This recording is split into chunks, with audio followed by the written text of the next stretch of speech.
హైదరాబాద్లో గణేష్ నిమజ్జనాలు సందడిగా జరుగుతున్నాయి. ఆటపాటలతో వినాయకులను గంగమ్మ ఒడికి చేరుస్తున్నారు భక్తులు. చిన్నారులు గణేశుడికి బాయ్ బాయ్ చెప్తూ సాగనంపుతున్నారు. పలు చోట్ల గణేశులను పంపిస్తూ ఎమోషనల్ అవుతున్నారు చిన్నారులు. ఉప్పల్ మేడిపల్లిలో గణేశుడి నిమజ్జన వేడుకల్లో ఓ చిన్నారి బోరున ఏడ్చేశాడు. ముందుగా మట్టి గణేశుడికి బాయ్ చెప్పి సంతోషంగా తన సైకిల్ పై నిమజ్జనానికి తీసుకెళ్లాడు. చివరిగా నిమజ్జనం చేసే క్రమంలో ఎమోషనల్ అయ్యాడు. గణేశుడు కావాలంటూ ఏడుస్తూ పట్టుబట్టాడు. ఎట్టకేలకు చిన్నారికి సర్ది చెప్పి వినాయకుడిని నిమజ్జనం చేశారు అతని తల్లిదండ్రులు. చెప్పినా కదా గణేష్కి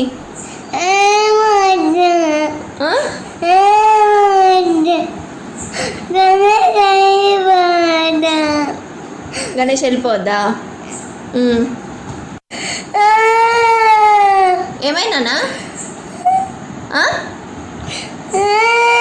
చెప్పు, ఏమైంది? ఎవరు కావాలి?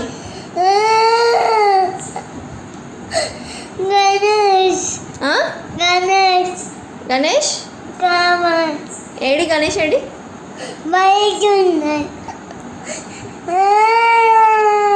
ఎక్కడున్నా నాన్న?